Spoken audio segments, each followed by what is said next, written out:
Eh bien, bonjour, bonsoir, quelle que soit l'heure de votre journée où vous nous regardez. On est ravis d'être avec vous dans cette émission. On s'y retrouve, c'est un moment où on discute de tout, de rien. Vous allez voir, on va discuter de choses peut-être un petit peu déstabilisantes aujourd'hui, mais l'idée c'est de discuter comme si on était autour d'une table. Alors là, on en a deux découpés, bon, tant pis. Mais l'idée, c'est de discuter de façon bienveillante, sans prétention. On prétend pas être des experts. C'est pas une émission de débat. Retenez bien ça, parce que de temps en temps, je vois dans les commentaires, j'ai beaucoup aimé le débat. C'est pas une émission de débat. On discute comme si on était à la maison. Et autour de la table, avec moi, j'ai Joy. Salut. Bah, salut, ça va? Ouais, et bon, toi? oui, ça va bien, merci. Nathalie. Bonjour à tous. Tout de bleu vêtu, tu as fait un dégradé de bleu aujourd'hui. Hein. Un camailleux de bleu. Camailleux, ça... Oh, très beau terme. Jusqu'au boucle d'oreille. Jusqu'au boucle d'oreille. Ah ouais, c'est vrai, effectivement. Et Jean-Marie, tu vas bien Jean-Marie? Oui, ça va très bien. On est sûrement le matin, parce que je vois que tu es encore en pyjama. Ouh. Il est enfin. Jean-Marie commence à tacler. Jean-Marie, tu le sais. Hein. Non, mais... Tu commences à tacler sur les habits, Oui, mais... je n'aurai aucune réserve sur les tiens. Bah oui. D'accord. Je ne dirai rien pour l'instant, mais je retiens. Pour l'instant, d'accord. Alors, on va tout de suite parler d'un sujet. Alors le sujet c'est crypto-monnaie, NFT, que faut-il en penser? Facile. Alors, facile. bien évidemment, tu en penses quoi? J'en pense, moi, la monnaie dans les cryptes, il fallait bien qu'ils aient de la monnaie. Oui. Mais... Alors, crypto-monnaie, NFT, que faut-il en penser? Déjà, pour en penser quelque chose, je vais essayer d'expliquer un petit peu. Moi, vous savez que je m'intéresse à plein de choses. J'aime m'intéresser, j'aime me renseigner. C'est ce qu'on appelle un néophile. C'est quelqu'un qui a un néophyte. Un quoi? Un néophile. Un néophyte, c'est quelqu'un qui découvre une nouvelle chose, qui est un nouvel adhérent. Un néophile, c'est quelqu'un qui aime s'intéresser. D'accord, qui aime s'intéresser à plein de choses. Donc, moi, je me suis intéressé à ça. Et la crypto-monnaie, c'est tout ce qui est de la monnaie. On va en parler avec Nathalie. On a une semi-experte avec nous aujourd'hui. Mais on va en parler. C'est vraiment c'est une monnaie dématérialisée et qui ne dépend pas d'un État. Et ça, c'est extrêmement important. Les NFT, c'est des sortes, de jetons qui permettent d'attribuer à quelque chose de matériel ou dématérialisé son authenticité. Par exemple, aujourd'hui, quelqu'un a acheté le premier tweet qui a été posté en 2005, je crois, le premier tweet, quelque chose comme ça. Et aujourd'hui, on peut acheter plein de choses de façon dématérialisée et il y a toute une notion aussi de spéculation là-dedans. Par exemple, je vous donne un fait divers qui date du mois dernier. Un homme a acheté pour à peu près l'équivalent de 500 000 $, une maison virtuelle. Donc ça veut dire quoi? Ça veut dire qu'actuellement, il a une vidéo où il voit une maison. Dans laquelle il habitera jamais. Dans laquelle il habitera jamais, puisqu'elle est virtuelle. Et il a dépensé 500 000 $ pour ça. Donc il y a vraiment une notion aussi de placement financier, mais un petit peu... aujourd'hui, certains le qualifient quand même de folie. Acheter une maison virtuelle pour 500 000 $. Bon, déjà, il faut les avoir, les 500 000 $. Oui. Mais il y a peut-être un peu une notion de folie. Et ça, je ne ferai pas. Bon, ça me rassure. Mais voilà, l'idée, c'est de pouvoir parler un petit peu de ça. Moi, ça m'intéresse. Et puis, je me suis dit, puisque ça m'intéresse, je trouve que forcément, on peut l'aborder aussi. Mais du coup, parce que moi, il faut savoir que je n'y connais rien. Bah, c'est bien. Donc, du coup, ta monnaie virtuelle, tu l'achètes avec de la monnaie réelle? Oui, tu peux l'acheter avec de la monnaie. Donc le gars a dépensé 500 000 $ pour acheter de la monnaie virtuelle, pour acheter sa maison virtuelle, ou simplement... Il a investi dans de la monnaie virtuelle qui s'appelle de l'Ether pour le coup dans cette histoire. Alors il y a tout ce qu'on appelle du Bitcoin. Peut-être que c'est celui que vous avez le plus souvent entendu, mais il y a aussi de l'Ethereum, la monnaie c'est l'Ether. Donc il y a différentes monnaies. Le Bitcoin c'est peut-être le plus connu, mais cet argent-là, il est évalué même sur les marchés boursiers, etc. Aujourd'hui, je crois que c'est le Bitcoin qui est à 1700 $ à peu près. Il est 55 000 $. 55 000 ? Oui. Ah bah alors c'est l'Ether, excuse-moi, alors ça doit être l'Ether dans les chiffres que j'ai regardés. Mais alors Nathalie, tiens, toi tu es un peu une experte. Alors, je suis un peu une experte. Je sais que tu as creusé le dossier. Je ne suis pas du tout spécialiste de la question. Mais tu t'es intéressée. Je m'y suis intéressée avant même l'émission. Wow. Tout le monde va croire que je suis la porte-parole des crypto-monnaies, alors pas du tout. Non. Mais c'est vrai que je m'y suis intéressée. Pour quelle raison? C'est parce que j'entendais dire tout le temps qu'on tournait la planche à billets à vide. Et je me suis posé la question, mais qu'est-ce qu'on entend par tourner une planche à billets à vide? Eh bien, en réalité, il faut savoir que l'argent, la monnaie fiduciaire, comme on l'appelle, l'euro, pour ce qui nous concerne, c'est une monnaie basée sur la confiance. La confiance en un État, la confiance dans les tiers, c'est-à-dire les banques. Et aujourd'hui, quand même, force est de constater que l'euro, on tourne la planche à billets à vide, ça veut dire que la valeur n'est pas corrélée avec l'or qui est la valeur étalon. On fait tourner beaucoup plus de billets, on imprime beaucoup plus de billets que de la valeur en fait. C'est-à-dire concrètement, on peut faire tant et tant de billets parce qu'on a tant et tant d'or. Voilà, et c'est plus le cas aujourd'hui. À l'époque, quand on frappait la monnaie, on frappait une pièce de monnaie qui elle-même valait quelque chose, l'or, l'argent, le bronze. Aujourd'hui, un billet qu'on a en main, il ne vaut rien. Et ça me rappelle, c'est vrai, peut-être une période où on voit certains pays, je pense à l'Allemagne avant-guerre par exemple, mais honnêtement, s'il y a bien une monnaie aujourd'hui en qui j'ai de moins en moins confiance, c'est quand même plus la monnaie fiduciaire, parce que l'État français, il faut qu'il rembourse sa dette à plus de 120% à hauteur de son PIB. Il faudra bien rembourser la dette. Mais donc toi aujourd'hui, crypto-monnaie, allez, quelqu'un qui découvre, Jean-Marie ou Joy qui n'était pas trop au fait avant cette émission, c'est en l'expliquant en 2 mots pour bien comprendre aussi quels sont les tenants, les aboutissants. Oui, alors là aussi je vais essayer d'être la plus simple possible. C'est une monnaie qui est déjà numérique, qui donc est virtuelle en termes de... On ne peut pas la palper, effectivement, mais elle est limitée, concernant le Bitcoin, à 21 millions d'exemplaires. 21 millions de Bitcoin et pas plus seront donc créés. Et ce qui est intéressant dans une crypto-monnaie, c'est qu'elle est cryptée. D'où ça veut dire que la falsification est impossible lorsque le cryptage est bien fait. Et puis surtout, c'est une monnaie où il y a des sortes de notaires, des personnes, effectivement des notaires, qui vont vérifier les blockchains, c'est ça, qui vont vérifier les transactions. Donc aujourd'hui, s'il y a bien une monnaie en laquelle on peut avoir confiance, c'est cette capacité de vérifier les transactions par des personnes. Alors, quand je dis des personnes, c'est pas vous, toi ou moi, parce qu'il faut avoir des ordinateurs très puissants aujourd'hui, mais ce sont des notaires où c'est vertueux, parce qu'entre eux, ils doivent prouver qu'on peut leur faire confiance. Et ce qui est intéressant dans cette monnaie aussi, c'est que, alors elle n'est plus attitrée à un État, il n'y a plus de frontières, et là on peut se dire, mais alors on prépare la mondialisation. Mais c'est un peu sur ça que moi je voulais venir aussi. C'est ce qui est intéressant dans les crypto-monnaies, c'est que justement c'est plus limité à un cadre géographique ou je dirais physique, parce qu'une frontière, quand même, la plupart des frontières, elles sont physiques. On sait quand on est en France, on sait quand on est en Suisse. Aujourd'hui, c'est plus limité à ça, et un Américain peut avoir du Bitcoin, un Français peut avoir du Bitcoin, et on se retrouve dans quelque chose de plus global.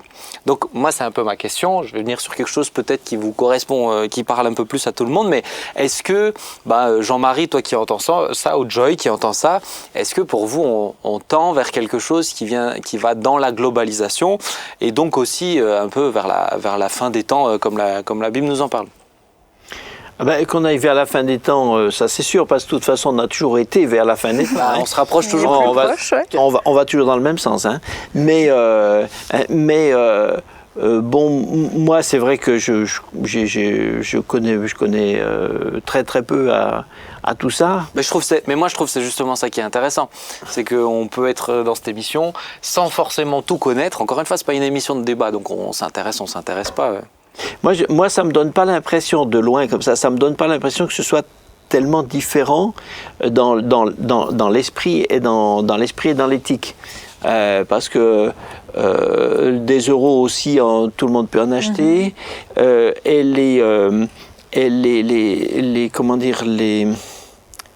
proclamations d'intégrité, etc. J'avoue que je suis très sceptique avec ça, parce que l'argent dans le monde a jamais été créé, n'a jamais servi comment dire, à développer la philanthropie. L'argent, c'est l'argent. L'argent, c'est la puissance qui dirige le monde. Donc, qu'il soit sous une forme ou sous une autre, hein, de toute façon, là, il y a toujours un côté virtuel. Et je pense qu'on est... moi, l'impression que j'ai, c'est qu'on fabrique des bulles financières et qui toutes, une fois ou l'autre, vont s'effondrer. Tous les ménages, aucun ménage qui s'endetterait tout le temps et qui ferait toujours un nouvel emprunt pour payer le précédent, tout le monde dira qu'il est fou et qu'un jour ou l'autre, il va faire faillite. C'est ce que font les États. Donc un jour ou l'autre, le système lui-même ne marchera pas. Même quand le CAC 40 arrive à 5 000, 6 000, c'est une bulle. Un jour ou l'autre, elle éclate. C'est la question par rapport à ça. Le fait que aussi il y a quand même des investissements un peu spéculatifs dans le sens de l'exemple que je prenais, ce gars qui est prêt à dépenser $500 000, l'équivalent de $500 000 pour acheter ça avec des NFT. Des NFT, c'est des sortes de certificats d'authentification. Mais bon, est-ce que c'est de la spéculation ou est-ce que c'est de l'investissement comme ceux qui achèteraient un Monet ou un Picasso et qui disent je le laisse grimper en valeur, etc. Voilà. Est-ce que le côté, je vais le dire comme ça, est-ce que le côté un peu fou de ces nouveaux investissements, parce que c'est un petit peu fou d'acheter le premier tweet qui a été fait, c'est juste hello, comment ça va, welcome the world, je crois c'était ça. Mais où est-ce que ça a du sens, ou est-ce qu'on est juste dans un moment de folie comme il y a eu d'autres bulles qui ont explosé 2008 avec les subprimes, etc. Est-ce que c'est ça, ou est-ce que non, c'est des investissements comme les autres? Joy, qu'est-ce que tu en penses? Moi, je dirais qu'en soi, acheter un tweet, c'est sûr que ça peut paraître démesuré dans le sens où il l'a payé, j'imagine. Je crois que c'était 1 million. Très cher. Je suis pas sûr, mais je crois. Voilà. Après, moi, je vois plus, concrètement comme ça, je vois plus de sens quand même à acheter un tableau, quelque chose qu'on peut admirer, voir, même si les gens l'ont pas toujours chez eux, hein, le tableau qu'ils achètent. Mais voilà, en soi, je trouve que de toute façon, il y a certains objets qui ont des valeurs démesurées. Je veux dire, même un magnifique tableau, quand ça atteint des millions, forcément, je ne sais pas s'il y a plus de sens réellement dans l'un que dans l'autre. Mais je préfère le tableau quand même que le tweet. Tu peux l'observer, ouais. Parce que je peux l'admirer. Mais est-ce que ce côté un peu... moi, je pense que j'ai l'impression que le côté dématérialisé fait aussi un peu peur, parce qu'on se rend compte que tout est de plus en plus dématérialisé. Au-delà même de la crypto-monnaie, même notre argent à nous est dématérialisé aujourd'hui. C'est de plus en plus compliqué. On veut absolument dématérialiser le tout. Donc est-ce que justement ce côté dématérialisé, d'avoir un monde numérique de plus en plus présent, est-ce que ça vous fait un petit peu peur, ou ça vous questionne, ou Je pense que ça fait questionner tout le monde, quand même. Je suppose que pour beaucoup, le numérique, déjà, avec ce qu'on a vécu avec la crise de la Covid-19, certains s'y sont mis par force. Mais je pense que ça fait peur à beaucoup de personnes. Et pour cause, peut-être qu'on se dit la machine va nous dépasser un jour. Le numérique, est-ce qu'on va pouvoir toujours le contrôler? L'intelligence artificielle, ça fait peur. Je pense parce qu'on a peur de déshumaniser, finalement. Et c'est légitime. Et je pense que ça fait partie des freins qui sont sains, en fait, en réalité, pour pas dépasser des choses. Mais est-ce que le fait de le dématérialiser, moi c'est une question que je me pose, hein, mais on n'est pas justement dans une volonté de contrôle? Par exemple, un exemple très concret, cette semaine, j'ai ma banque qui me prévient par mail en me disant c'est des nouvelles lois et des nouveaux textes qu'on doit faire adopter. Merci de nous remplir tel dossier. Donc j'ai dû donner différents documents. J'ai dû dire combien j'ai sur mes épargnes. Alors une fourchette, mais une fourchette quand même assez restreinte pour qu'ils sachent plus précisément ce que j'ai. Et de me demander la provenance. Est-ce que c'est votre épargne? Est-ce que c'est de l'argent qu'on vous a donné? Est-ce que ceci? Est-ce que cela? Donc moi j'ai quand même l'impression que plus c'est dématérialisé, plus aussi il y a la possibilité de contrôle. Moi si je te passe un billet de 10, ça reste entre toi et moi. Maintenant si je te fais un virement, ça reste entre toi, moi et le banquier. C'est ça. Oui, mais pour moi au-delà des questions de dématérialiser ou pas, parce que ça remonte à... ça a toujours... la dématérialisation, en fait, a toujours existé. Oui. Il y avait des populations en Polynésie où ils avaient des monnaies d'échange en coquillages. Donc c'était des coquillages qui représentaient des valeurs. Oui. Donc pendant la Révolution française, les assignats, ils étaient, c'est aussi virtuel, mais enfin pas virtuel, mais dématérialisé d'une certaine façon. Donc pour moi, les vraies questions qui m'intéressent vont plus loin. C'est quel est l'état d'esprit, qu'est-ce qu'on cherche, qu'est-ce qu'on veut faire avec ça. Et à mon avis.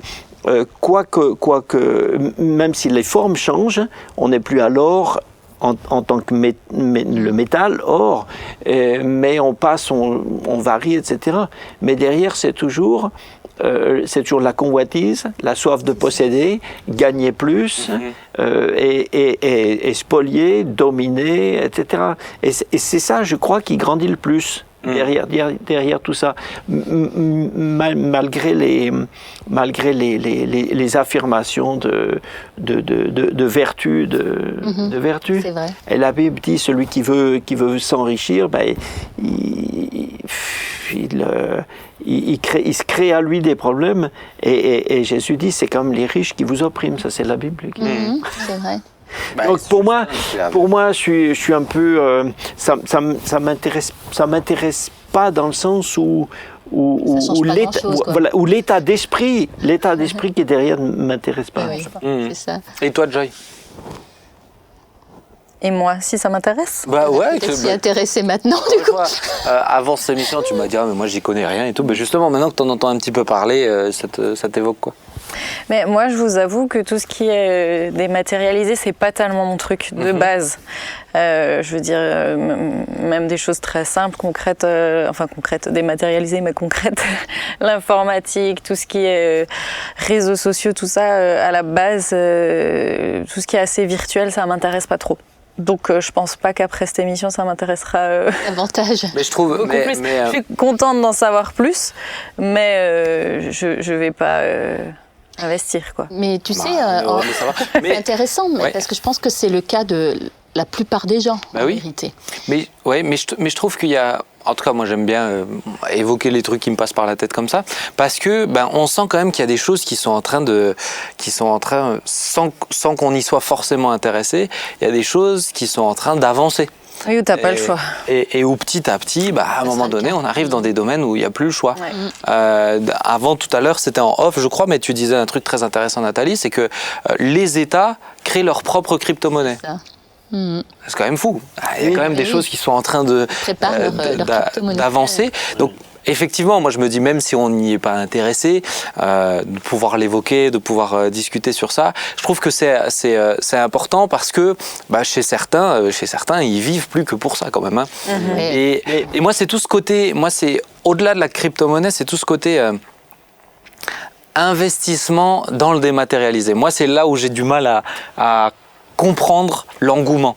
Parce que moi aussi, perso, je préfère, si j'ai 1 million que je dois investir, je préfère l'investir du coup dans un tableau que dans le premier tweet. Dans un autre paradigme, hein, c'est voilà, ça. Pour moi, derrière tout ça, c'est des conventions. C'est des conventions de réseau et c'est arbitraire. Quand on décide qu'un tableau, une fois je visitais à Grenoble un musée de la peinture, et il y avait un tableau qui faisait 4 mètres sur 3 qui s'appelle le monochrome de machin chose, qui le gars il l'a peint au rouleau. C'est un tableau, et c'est une seule couleur unie, totalement unie, peint au rouleau, et c'est présenté comme une œuvre d'art. Donc moi je suis mort de rire devant un truc comme ça, tu vois. Et c'est une convention, on a décidé que parce que c'est sous l'étiquette en bas, il n'y a que l'étiquette qui vaut quelque chose. Hein. L'étiquette en bas dit que ça a été fait par monsieur machin, donc il a de la valeur. C'est une convention. Voilà. Donc il est dans un musée, voilà. Ce que font mes petits-enfants sont bien mieux que ça, mais ça fait ainsi une convention. Donc c'est tout des conventions, tout ce qui est virtuel comme ça. Donc si des circonstances font que le système s'effondre, plus rien n'a de valeur. Mais c'est vrai aussi pour la monnaie qu'on a aujourd'hui. Ah oui. Ouais. Là, tu disais que là, on va être confronté tôt ou tard de toute façon. Hein, ça avance, hein, les choses avancent. Je pense qu'on en est au stade, comme à l'époque du Minitel, où on est passé à Internet. On est vraiment dans une révolution de paradigme, vraiment. Et ceux qui s'intéressaient à Internet au tout début, eh bien, c'est vrai, ils étaient précurseurs, en réalité. Et ta question va peut-être susciter les précurseurs devant l'écran. Ouais, mais en tout cas, moi, je trouve que c'est... et puis, ça date d'il y a quasiment 10 ans, le Bitcoin, maintenant. Oui, hein, donc, 2007. Ouais, je crois, ouais. Donc, voilà. Mais on a vu de la spéculation dans le monde où là, je relisais un truc justement sur la crise des subprimes, bah quand même ça a fait quand même de gros dégâts, où pour ensuite remblayer, l'État il pensait investir jusqu'à 1000 milliards de dollars.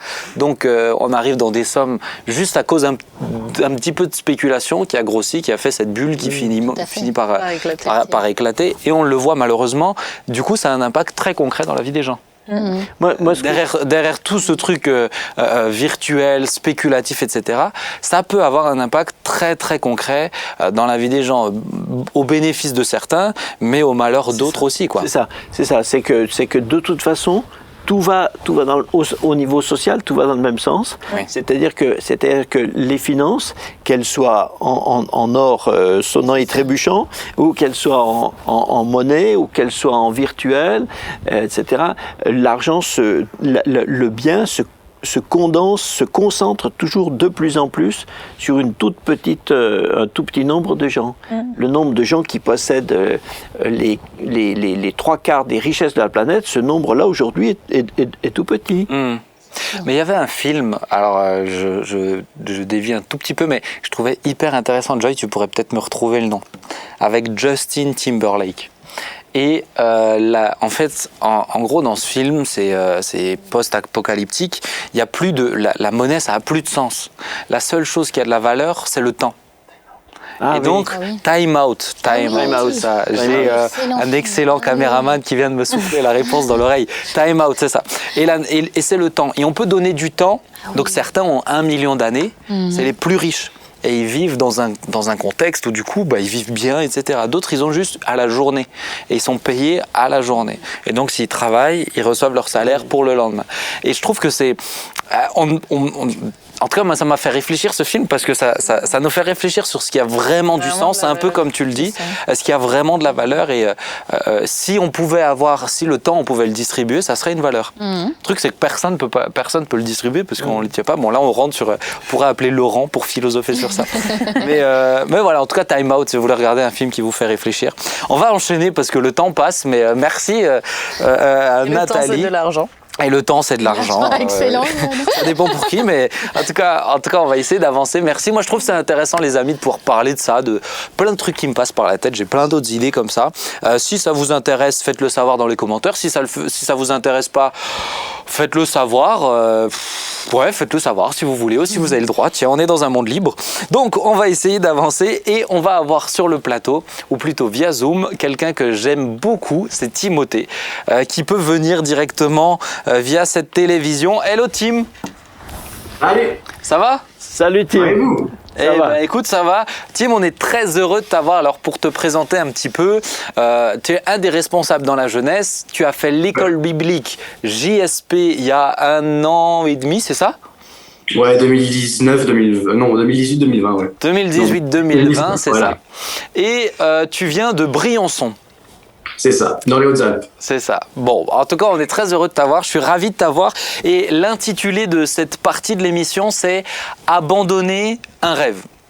Ouais. Alors, ma première question, Tim, c'est justement ça. Je sais que tu avais un rêve depuis tout petit. Ça fait des années qu'on l'avait évoqué ensemble. Alors, quel était-il ? Ouais, je pense que c'était depuis mes 13 ans. Ouais, je rêvais de partir dans l'armée. Donc, soit dans les chasseurs alpins, soit dans les parachutistes. Et ouais, c'était vraiment mon rêve de gosse, en fait. Donc depuis tout petit, toi, partir dans un truc un peu de l'armée, c'était ce qui te passionnait. Ouais, en fait, c'était la recherche un peu d'adrénaline, un peu d'être actif, et puis même de servir un peu son pays aussi. C'était c'est tout ce qui me passionnait, tout ce que je voulais en fait. Et c'est venu d'où ? J'ai toujours aimé un peu les sensations fortes, on va dire, et du coup c'était toujours plus cette recherche justement d'adrénaline qui m'a poussé justement dans cette recherche de métier où je pouvais avoir ça, en fait, assouvir ma soif d'action et de sensations fortes, je dirais. Alors, si l'intitulé, ça s'appelle « Abandonner son rêve », on comprend bien que tu n'es pas allé au bout. Maintenant, pourquoi tu n'es pas allé au bout de ce rêve? Explique-nous un petit peu, moi je connais l'histoire, mais raconte-nous un petit peu l'histoire, ce qui s'est passé. Du coup, j'ai passé les tests pour l'armée, j'ai fait du coup les tests physiques, les tests psychotechniques, etc. Et l'adjudant qui s'occupait de ma candidature m'a dit « Ok, avec votre dossier, je vous fais rentrer où vous voulez, donc il n'y a pas de souci. » Donc moi, je commençais presque à toucher mon rêve du bout de mes doigts. Et en fait, j'étais vraiment pas en paix par rapport à Dieu. Je sais pas comment expliquer ça, mais j'étais vraiment pas en paix. Et du coup, j'ai simplement prié. Et puis Dieu m'a après guidé pour que justement je refuse au final ce rêve, quoi. Parce que bon là tu le racontes en 10 secondes, mais moi je me rappelle toutes les discussions qu'on a eues sur ça, et puis il y avait cette réflexion qui était là, mais t'as jamais changé de cap jusqu'à ce moment où quand même il a fait les tests. Moi c'est ça que je trouve dans son histoire qui est fort, c'est pas juste on lui a dit c'est pas possible et du coup il l'abandonne, c'est non vous avez toutes les portes qui sont ouvertes et choisissez où vous voulez quand même, parce que on dirait pas comme ça, mais c'est un très bon sportif, et puis il est intelligent, donc forcément je comprends l'adjudant qui dit je vous fais rentrer où vous voulez. Et à ce moment-là, alors qu'est-ce qui s'est passé au fond de toi? Tu dis tu n'avais pas la paix, mais ça veut concrètement, on utilise souvent cette expression, mais ça veut dire quoi quand tu es face à une telle décision? T'avais pas la paix, ça veut dire quoi? Tu dormais pas bien, tu mangeais pas, c'était quoi qui t'a fait dire j'étais pas tranquille vis-à-vis de Dieu? J'étais pas tranquille en fait dans le fait de partir, je sais pas comment dire, mais ouais, il y a vraiment quelque chose qui me retenait sur le fait de vraiment m'engager. Et il y a vraiment un soir en fait après un culte où j'ai pris le temps de prier, etc. Et à un moment donné, j'ai dit à Dieu, ok, je pense pas qu'il faut que j'aille à l'armée. Et là, je l'ai vraiment exprimé en fait, je l'ai dit à haute voix. Et donc ça en est ensuite un moment très compliqué où j'ai vraiment pleuré. Mais ouais, j'ai prié pour ça, et puis après je lui ai demandé même une confirmation. Donc ça c'était un mardi, et le jeudi j'avais le groupe de maison. Et dans ce groupe de maison, donc le thème abordé c'était faire la volonté de Dieu. Et en fait déjà le thème me parlait énormément, mais il y a vraiment un verset après qui m'a parlé, c'était Colossiens 3,15. C'était que la paix de Dieu qui surpasse toute intelligence garde vos cœurs et vos pensées en Jésus-Christ. Et en fait ça m'a frappé. Et je savais que là Dieu me parlait directement, il me disait que voilà c'était le bon choix que je fasse, c'était le bon choix, excusez-moi, que je n'aille pas à l'armée. Ok, donc une fois que tu as reçu ce verset, il y a quelque chose qui s'est débloqué, je pense, c'est ça. T'étais sous tension avant. En fait. Pardon? C'était vraiment un flash pour moi. C'était vraiment comme si Dieu me montrait précisément ce que je devais faire et ce que je ne devais pas faire à ce moment-là. D'accord, ok, ça c'est hyper intéressant. Maintenant, il y a eu un cap qui a dû être passé pour arriver à prendre cette décision. Alors tu es vite passé dessus, mais j'aimerais revenir. T'as dit ça a été tellement difficile pour toi que tu en as versé des larmes, je suppose des larmes de crocodile, mais non, pas des larmes de crocodile, des larmes vraies et authentiques. Oui, c'est pas la bonne expression. Mais t'as versé des larmes. Moi, j'ai envie d'essayer de comprendre. On va essayer de mettre un petit peu des mots sur ce qui se passe dans son cœur au moment où parce que littéralement, c'est un rêve. Qu'il abandonne, qu'il accepte de laisser mourir, parce qu'une fois que tu prends cette décision, c'est ad vitam aeternam, tu reviens plus dessus. Surtout que c'est l'âge où il fallait y aller, etc. Donc comment au fond de toi ça se passe? C'est quoi? Explique-nous un petit peu tes pensées, tes émotions, pour comprendre ce que ça veut dire qu'abandonner un rêve pour le Seigneur, c'est pas aussi facile que ça. C'était un déchirement. Franchement, c'était... Ouais, au fond de moi, c'était vraiment, c'était, comme tu l'as dit, c'était un rêve. Et ouais, c'était un déchirement au plus profond de mon cœur, et c'est ce que j'avais en tête depuis des années, donc ce que je voulais absolument faire. Et donc, très, très difficile. Je sais que pendant 10 minutes, la seule chose que j'arrivais à faire, c'était pleurer. En fait, je pouvais rien faire d'autre. Et ouais, c'était, comme dit, ce déchirement, impossible à décrire plus, en fait. Je sais pas comment te donner d'autres mots, mais c'était vraiment ce déchirement.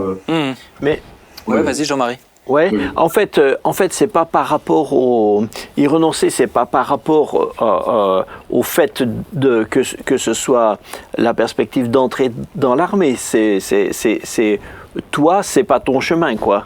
C'est pas, je veux dire, c'est pas comme si tu t'étais rendu compte que c'est pas compatible avec ta vocation chrétienne de faire l'armée.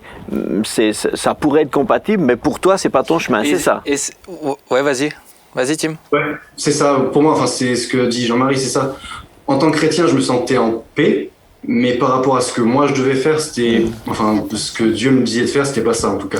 Dieu m'appelait pas dans l'armée et c'était vraiment. Et justement, je fais une petite parenthèse, mais dans le chat, là le thème c'est pas ah oui, mais c'est parce que le Seigneur voulait pas qu'un chrétien ait dans l'armée, parce qu'on va faire un thème sur l'armée. Moi, j'ai des militaires qui vont venir sur l'émission, mais c'est très juste. C'est vraiment toi personnellement vis-à-vis de toi. Mais justement, moi ma question c'est ça, c'est comment. À ton avis, pourquoi Dieu voulait pas que toi tu fasses ça? Est-ce que depuis que tu as fait ce choix, est-ce que tu as un semblant d'explication ou... Je pense que Dieu il avait des choses autres et bien meilleures pour moi que ce que moi j'avais prévu. Donc pour moi, c'est la seule réponse que je peux donner, c'est que Dieu a prévu de bien meilleures choses. Et rien que dans les quelques années qui ont pu être écoulées, j'avoue que je vois que Dieu a vraiment conduit en fait. Et c'est juste trop bien d'être en paix comme je le suis maintenant et je remercie Dieu en fait de m'avoir guidé comme ça, vraiment. Mais on va revenir sur où t'en es maintenant, mais alors peut-être pour vous, Joy, Nathalie aussi, comment on peut expliquer, parce que Tim, t'aimes le Seigneur, ça fait depuis quel âge que t'es baptisé, combien de temps? Alors que je suis baptisé d'eau, je dirais que c'est depuis mes 18 ans. Et après, j'ai grandi dans une famille chrétienne et je pense que j'ai rapidement donné mon cœur à Dieu, donc ouais, t'aimais Jésus sincèrement, etc. quoi. Comment on peut expliquer le fait que on a un rêve incompatible avec ce que Dieu veut pour nous, alors qu'on aime le Seigneur et que ce rêve continue, grandit jusqu'au moment où on doit être sur une cassure vis-à-vis de ça, quoi. Est-ce qu'on pourrait expliquer ça par le fait que Dieu veut être le premier en tout, il veut tout de nous. Et si on a un attachement très très fort, au point où ça devient l'objectif numéro 1 dans notre vie, est-ce que pour certains, comme pour Tim, et puis d'autres, je pense qu'on a tous été passés à la moulinette comme ça, où sont nos vrais choix pour Dieu ? Et d'abandonner quelque chose pour Dieu, sacrifier quelque chose pour Dieu, ça a une très grande valeur aux yeux de Dieu. Ça prouve notre amour pour lui, qu'il est vraiment au premier. Donc est-ce que, à votre avis, je vais me tourner vers Joy, mais est-ce que Joy, toi tu penses que Dieu peut volontairement laisser ces choses grandir jusqu'au moment où il attend, un peu comme Abraham avec Isaac, ok, maintenant je veux voir si tu es prêt à le sacrifier? Ouais, moi je pense que la vie chrétienne, elle est parsemée aussi de moments comme ça, de choix difficiles, de souffrances, qui nous font juste grandir énormément. Et du coup, je suis désolée. Et je pense que des fois, c'est un peu des deuils successifs qui nous font évoluer, qui nous font grandir. Je suis vraiment désolée. Mais normal. Voilà, forcément, moi, ça me ramène à autre chose, mais... Parce que toi, tu l'as vécu d'une certaine manière, mais je pense que tu as utilisé un mot très fort et je me l'étais noté comme question. Tu as utilisé le mot deuil et je pense que quel que soit la chose, il y a une notion aussi de vrai deuil, c'est-à-dire de laisser quelque chose partir. Je sais pas, Jean-Marie. Oui, en tout cas, moi, je le dirais pas. C'est pas pour te contrarier, Ben. Non, mais je le dirais pas tout à fait. Pas tout à fait comme tu l'as dit, parce que si on disait juste parce qu'on est attaché à quelque chose, alors Dieu nous l'enlève juste pour voir si on est capable de. Non, mais c'est pas ce que j'ai dit. Non, mais quelqu'un aurait pu le comprendre comme ça. Ah, et ça pourrait paraître un peu froid de la part de Dieu, un peu cynique, tu vois. Tu aimes ça, bon, ben on va voir si tu es capable d'y renoncer, quoi. Donc c'est pas comme ça. Mais pour moi, c'est tout simplement c'est naturel, comme Tim, comme chacun, avec notre personnalité, on a flashé sur des choses dans lesquelles on s'est senti jeune, on s'est senti intégré. C'est la vie naturelle. Après arrive un moment où, comme Tim, on décide vraiment de marcher avec Dieu à fond, et Dieu dit, bon, ben maintenant, moi j'ai j'ai un projet pour toi. Donc ce qu'on avait prévu entre ou n'entre pas dans ça. Mais regarde, je reprends le texte d'Abraham et d'Isaac.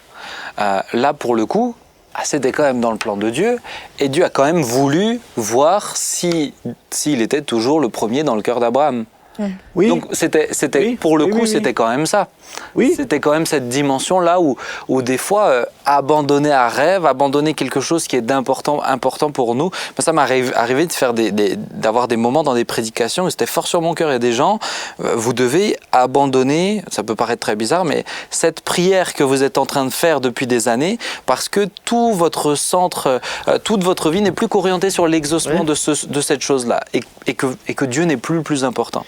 Mais pour moi, Dieu n'a pas demandé à Abraham d'abandonner Isaac, il lui a demandé de le sacrifier. C'est pas la même chose. Parce qu'Abraham savait qu'il renonçait pas à Isaac parce qu'il était sûr qu'il allait ressusciter. Oui. Abraham n'a jamais renoncé à Isaac. Il était seulement sûr qu'il le sacrifiait, mais qu'il ressusciterait. Mais c'est l'obéissance qui... Donc il n'a pas renoncé. Oui, mais... je suis quand même pas tout à fait... Oui, mais parce que là on le voit de façon très distante. Je veux dire, je suis père. Même si je dois être à la place d'Abraham, et même si je suis capable de concevoir qu'il y a une notion de résurrection, franchement, c'est pas aussi facile que ça de dire... mais j'ai pas dit facile, c'est justement c'est pour ça qu'Abraham est le père des croyants. Hein. Oui. Mais moi, si je peux... je ne vais pas revenir dessus, mais c'est vrai que je pense que dans la notion d'abandon ou de deuil, comme on disait tout à l'heure, il y a un verset vraiment qui me porte depuis. C'est « Si le grain de blé ne meurt, il ne peut porter de fruits ». Et je crois qu'en toute chose, même très difficile, Dieu reste vraiment bon et sa parole, elle reste vraiment juste. Et je crois que derrière cet abandon, derrière un deuil, derrière des épreuves quelles qu'elles soient, que le Seigneur permet, vient du beau fruit et que vraiment sa bénédiction reste toujours la même, sa bonté reste la même, quoi qu'il nous demande, ce qu'il a en réserve pour nous, c'est toujours bon et meilleur.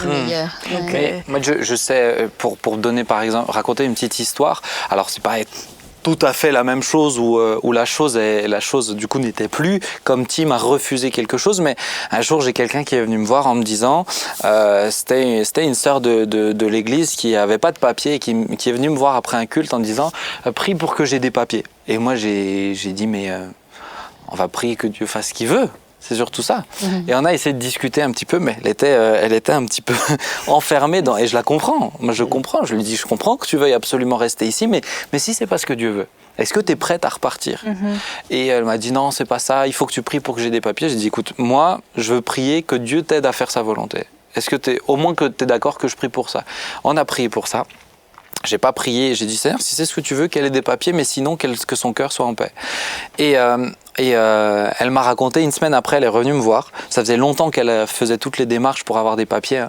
Et une semaine après, elle est revenue me voir et elle m'a dit, c'est incroyable ce qui s'est passé. Ce soir même, j'étais énervé contre toi parce que t'as pas voulu prier comme je l'attendais, parce que je disais à Dieu quoi faire quand même.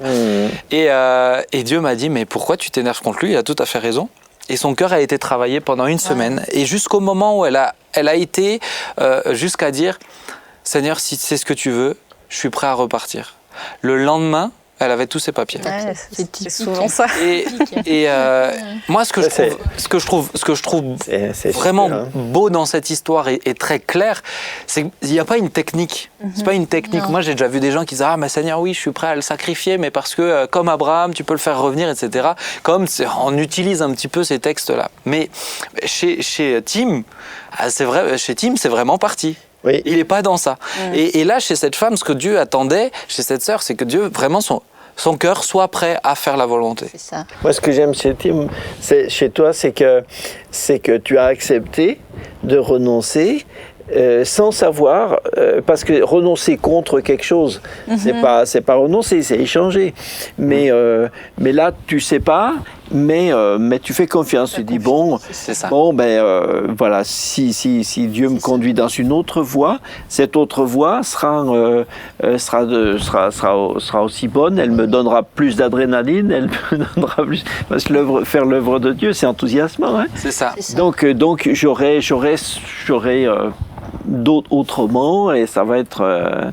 Alors, ça c'est bien, c'est super. Hein. Alors justement, Tim, toi, du coup, t'en es où maintenant? Dis-nous un petit peu, parce que tu as dit que depuis les quelques années que tu as fait ce choix-là, c'était il y a combien de temps? 3-4 ans, je crois, hein, un peu moins 2018, ouais. C'est Ouais. ça. Donc aujourd'hui, où est-ce que tu en es? Qu'est-ce qui s'est passé pour que tu dises non mais je sais que j'ai fait le bon choix?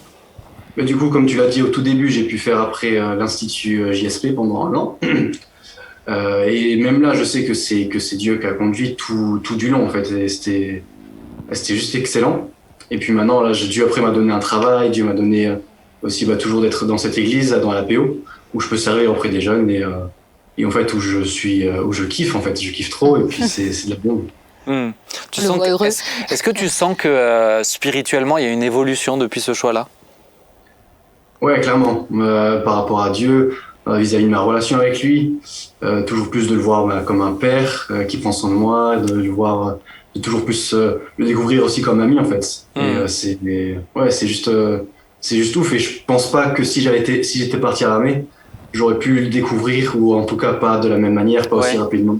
Mais ça, je trouve intéressant, c'est qu'il y a un moment, ces passages de nos vies qui, du coup, parce qu'on choisit, parce que c'est un peu déchirant aussi, et pour certains, c'est extrêmement déchirant. Enfin, même dans ton cas à toi, c'est vraiment, tu renonces à toi-même hein, quand même, hein, et à ce que tu voulais. Mais ça nous, un peu ce que tu disais, ça nous permet de grandir, ça nous permet de découvrir c'est des paliers, vraiment. Dieu, ouais, c'est des paliers. La foi grandit, oui. C'est des paliers, ouais. Je sais que même moi, du coup, qui t'ai vu avant et après, il y a eu un palier dans ça. Alors, je termine avec ça, Tim, mais où est-ce que tu en es vis-à-vis de ça? Est-ce que tu le regrettes pas du tout? Ou plutôt, alors bien sûr, je me doute bien que tu vas pas me dire si je le regrette, j'aurais dû faire ce que je voulais parce que je pas le moment de le dire. Mais ouais, vis-à-vis de ça, est-ce que t'es dans de la nostalgie ou est-ce que non, t'es pleinement épanoui? Est-ce que, un peu, Joy utilisait ce mot deuil, mais est-ce que ce deuil, tu l'as fait et t'es passé maintenant sur d'autres choses, quoi? Tu te projettes sur d'autres choses? Aujourd'hui, je suis vraiment heureux d'avoir fait ce choix-là, clairement. Après, il y a eu un temps plus compliqué, notamment après JSP, où j'ai repensé justement à l'armée, j'ai repensé à toutes ces choses-là, où le deuil n'était pas encore tout à fait fini. Mais je dois dire que là, maintenant, depuis plusieurs mois, c'est le cas, et ouais, je me sens bien en fait par rapport à ça, et au contraire, je suis heureux de pas être parti à l'armée. Trop bien. Trop bien. Tim, le temps passe, mais je suis ravi d'avoir pu t'entendre et te laisser la parole aussi sur ça. Merci aussi hein, pour l'exemple de disciple que tu es. Effectivement, être disciple, c'est renoncer, être capable des fois même abandonner un rêve, d'abandonner un projet, d'abandonner quelque chose qui était sur notre cœur et qui, pour le coup, pour le Seigneur, c'est pas forcément compatible. Donc, merci beaucoup, Tim. On te dit à bientôt. Je te dis à la prochaine. Au revoir, Tim. À la prochaine. Bye bye. Ciao. Ciao, ciao. Mais moi, je trouve ça beau parce que Tim, il a quel âge? Il a 23. Ouais, 23, je crois, 23, 24. Et d'être capable de faire des choix comme ça aussi, c'est un bon témoignage pour vous qui nous regardez, que vous soyez jeune ou vieux.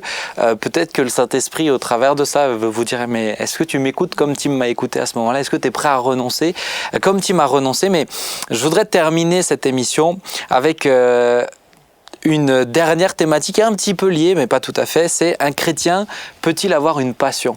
Un chrétien peut-il avoir une passion? Non, c'est suffisamment clair dans ce que je dis.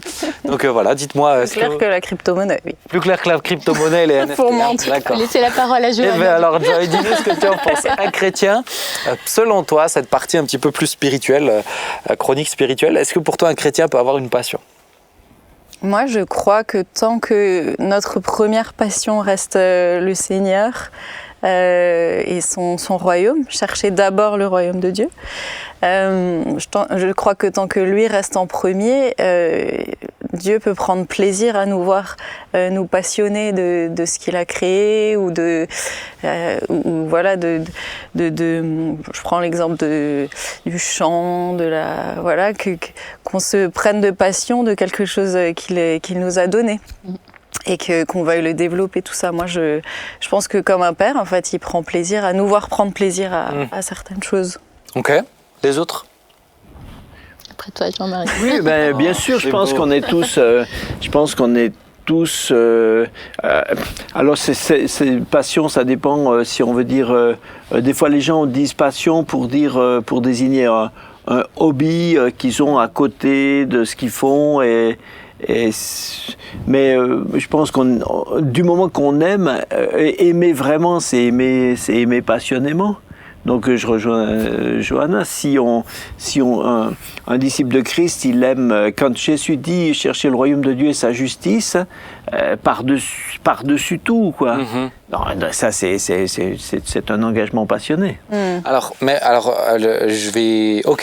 me suis dit, je vais chercher la définition dans le Larousse. Oui, c'est intéressant. Et il y a un des aspects. Alors déjà, le premier aspect du mot passion. C'est douleur. C'est souffrance. Oui. Mais maintenant, un des aspects qui était noté, c'est dans la philosophie scolastique et classique, ce qui est subi par quelqu'un ou quelque chose, ce à quoi il est lié ou par quoi il est asservi, par opposition à l'action.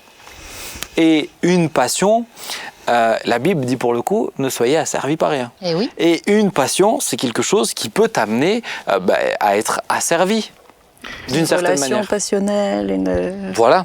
Évidemment. Je pense au verset aussi qu'on est esclave de ce qui triomphe de nous. Et je pense que, alors là aussi c'est un témoignage je vais faire court, qui rejoint peut-être celui de Tim, mais quand moi j'ai donné mon cœur à Jésus, il était devenu ma passion, en quelque sorte. Tout convergeait sur Jésus-Christ. J'étais intéressée par sa vie, j'étais intéressée par ce qu'il disait, j'étais intéressée par ses projets, j'étais intéressée... Et je vivais dans la parole de Dieu continuellement, j'étais assoiffée. Et au point d'en oublier ma passion de l'époque. Et là, j'aurais jamais cru que j'allais abandonner ça. C'était donc dans la danse. Et Tu ça... faisais de la danse classique, toi, hein? Oui, classique, et puis un peu de tout, moderne jazz, claquettes, enfin, un peu tout. Et je me disais, mais au fait, c'est vrai, je suis même plus intéressée à aller au cours de danse. C'était naturel, la passion pour Jésus avait pris la place de la passion de la danse. Sans que ça soit une souffrance d'abandonner la danse, j'avoue, puisque Jésus avait pris la première place. Donc, je pense que Dieu nous donne des dons. C'est vrai que si le Seigneur avait voulu que je fasse de la danse pour lui, il aurait pu. Hein. Ça ne s'est pas produit.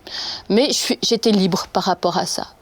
Et je pense que les dons que Dieu nous donne, c'est important de pouvoir les utiliser pour lui. C'est vrai, on a tous des dons et c'est chouette de pouvoir le servir comme ça. Mais je reviens sur l'aspect vraiment... passion, ou plutôt passionnel. En tout cas, quand je reprends la définition, et dans les différents aspects des définitions Larousse, il y a cette notion de servitude. C'est ça. Oui, alors évidemment, si ça devient, si on rentre s'il y a un côté addictif, à ce moment-là, c'est sûrement outré. Mais et puis je pense qu'il y a beaucoup de caractères différents. Il y a des gens qui sont il y a des gens qui sont naturellement des psychologies passionnées. Et Intense des gens, intenses quand ils font quelque chose, ils le font à fond, quitte peut-être pour certains des fois à tout d'un coup arrêter d'un coup, puis après se lancer à fond dans autre chose. Moi, je sais que je suis comme ça, c'est pour ça que ça me fait réfléchir, tu vois. Et des gens, et puis il y a des gens qui sont plus paisibles, tempérés, modérés, sobres, et qui sont tout aussi dans leur vie, qui sont tout aussi productifs, quoi, mais qui le font d'une autre façon. Moi, je sais que par exemple, personnellement, j'ai des phases dans ma vie, j'ai tout le temps des phases. En musique, c'est très clair, j'ai des phases où j'écoute tel type de musique. Quand j'ai une phase rap, j'écoute rap. Quand j'ai une phase rock, j'écoute rock. Donc, quand j'ai commencé l'écriture de certains textes, je me levais, j'écrivais, je me couchais, j'écrivais, mais un jour, ne plus s'arrêter, et puis c'était fini. Ouais. Moi, je suis vraiment comme ça. Quand je m'intéresse à un truc, on parlait de la crypto-monnaie, je pourrais me renseigner, mais des semaines complètes, des heures entières, et le vivre. Mais effectivement, moi, je pense qu'il y a une frontière personnellement entre hobby C'est ça. et passion. C'est ça. Un hobby, c'est très bien d'avoir d'autres activités, mais une passion, Tu regardes, allez, les passionnés de voiture, ils mangent voiture, ils dorment voiture, ils boivent voiture. Oui, mais j'allais dire. voilà, après, voilà, ça c'est le côté addictif après. Tu regardes par exemple papa, je sais qu'il l'a déjà dit dans le cadre d'une de ses prédications, lui, un de ses petits plaisirs, un de ses hobbies, c'est la moto. Bon, c'est pas sa passion. C'est pas sa passion. Non, il en fait. C'est ça qui va lui prendre tout son temps. Non, mais... Puis, je pense que... Oui, pardon, Jean-Marc. Oui, moi, Paul, c'est pas pour faire toujours, je ramène un verset biblique. Surtout maintenant, on parle d'un chrétien peut-il, donc sans la verset mais biblique. Paul dit tout est utile, tout est permis, mais tout n'est pas utile. Mais en tout cas, il dit bon, voilà, faites ce que vous voulez. Mais il dit moi, en tout cas, moi, je ne veux pas me laisser asservir par quoi que ce soit. Voilà. Voilà. Donc on peut et c'est normal, on a le droit d'aimer des tas de choses, ok. Mais ce côté justement, c'est de pas franchir la limite où on est asservi. Et je vais même aller plus loin, moi je trouve dans le milieu chrétien. Moi je sais que par exemple ça il faut que je veille, mais si je suis passionné par quelque chose, je suis passionné par l'Église. Moi, je peux manger, vivre à l'église tout le temps, j'ai pas de souci avec ça. Mais je me suis rendu compte, et il y a plusieurs fois dans des temps de prière où je me suis rendu compte, attention à ça, Ben, parce que tu es passionné par Jésus, et c'est quand même lui le centre. Dieu n'est pas l'Église. Et Dieu n'est pas l'Église, ou les activités dans l'Église, les frères et sœurs, etc. C'est très important, ça fait partie du mandat qu'il m'a donné, mais c'est lui ma priorité, c'est être avec lui, en communion avec lui. Et je pense que des fois, on peut vite avoir cette tendance à tomber dans ça et à utiliser, c'est quelque chose de très charnel, mais de le vivre dans un cadre plus spirituel, mais c'est pas tout, c'est pour autant pas aussi juste. La question à se poser est où se trouve notre identité. Oui. Ouais. Et puis quelquefois, je trouve que les gens, quand quelqu'un se laisse trop prendre par une passion, souvent c'est pour l'entourage, c'est des fois pénible parce que sa passion devient invasive. Et dans ces relations, il faut que pour être en relation avec cette personne, il faut rentrer sur son terrain. Si tu rentres pas sur son truc, tu l'intéresses pas, il s'intéresse pas à toi. Et voilà. Tu te rappelles de Josué, donc notre frère, mais lui, il est comme moi du coup. Lui, il a ses phases aussi. Foot, basket. Et puis il avait des phases personne où il aimait bien un chanteur. Par exemple, il avait une phase Christophe Maé. Josué, il avait une phase, alors je l'affiche un peu parce que je sais qu'il écoute les émissions. Il avait une phase Christophe Maé, mais il s'habillait comme Christophe Maé. Il avait ce gros collier à perles et tout ça. Il s'est acheté un harmonica. Il s'est acheté un harmonica. Ah, c'est vrai. Non, mais il avait cette phase. Il avait son identité. Mais c'est vrai ce que tu dis, parce que du coup, quand tu es dans une passion comme ça, ça transpire de toi. Et il faut que les gens ils trouvent ce point d'accroche pour accrocher avec toi, quoi. Mais moi, dans la réponse que je donnais au début, c'est vrai que j'entendais plus alors le hobby. Et je trouve qu'avoir s'intéresser à différentes choses et faire différentes choses, ça peut faire partie d'un équilibre de vie. Mais c'est sûr que je parlais pas d'une passion qui nous happe tout notre temps et qui nous... Mais c'est pour ça que je trouve intéressant de le recontextualiser dans ce que ça signifie vraiment, parce que des fois on peut avoir cette tendance-là à dire oui, non, c'est juste une passion à côté. Mais en fait, quand on prend le nombre d'heures que tu passes dessus, le nombre d'argent que tu dépenses dedans... Mais dans ce cas-là, tu as même des relations qui peuvent être passionnelles. Et les relations passionnelles sont destructrices. Souvent toxiques. Toxiques, ouais. Je suis d'accord. On va s'arrêter ? Oui. Ou tu voulais dire encore quelque chose, c'est bon ? Absolument pas. Absolument pas. Bon, t'es convaincu de plus vouloir parler. Passionnément pas. Passionnément bien parlé. En tout cas, merci à tous pour ce moment. On a parlé de tout, de rien. On a parlé de ce qu'on pensait. En tout cas, on est très heureux de l'avoir vécu ensemble. Moi, ça m'a intéressé et j'espère que pour vous aussi. Mais je suis très heureux aussi de pouvoir vous le partager à vous. N'hésitez pas à dire ce que vous en pensez dans les commentaires, d'exprimer vos avis. Vous faites ce que vous voulez. Vous pouvez le partager à vos amis. Likez la page si vous en avez envie. Vous n'êtes pas obligés. Nous ne sommes pas dans un régime stalinien. Donc faites ce que vous voulez. Merci, je vous rassure. Faites ce que vous voulez. Mais en tout cas, on est très heureux de pouvoir aussi vous offrir ce moment. Et j'en profite pour remercier toute l'équipe technique qui est là, au taquet. Des fois, vous ne voyez pas l'envers du décor, mais ils sont là avec nous. Donc on est reconnaissants aussi. Merci beaucoup. Et je vous propose de terminer par la prière. Vous êtes d'accord, Jean-Marie, tu es d'accord ? Ah oui. Alors je fais une prière virtuelle. Non, une vraie. Une vraie prière. authentique. Une authentique. Allez. Merci Seigneur de ce que nous pouvons être dans le bon sens du terme passionnés de toi Oui. et te servir. Nous ne voulons pas le faire d'une façon virtuelle, idéaliste et nous ne voulons pas investir d'une façon abstraite, mais nous voulons vraiment vivre concrètement dans le royaume de Dieu. Merci Seigneur notre Dieu.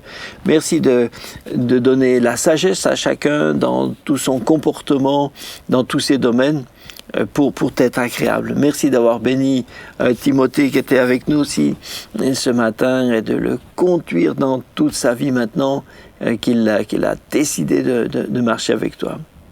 Merci Seigneur. Amen. Amen. Amen. Chers amis, je vous souhaite une bonne journée ou peu importe l'heure où vous regardez ça, ou une bonne nuit si vous regardez ce soir. En tout cas, on est très heureux. Je vous dis rendez-vous vendredi prochain à 19h30 pour une émission. On s'y retrouve tous ensemble. À bientôt. Ciao, ciao. Au revoir. Au revoir.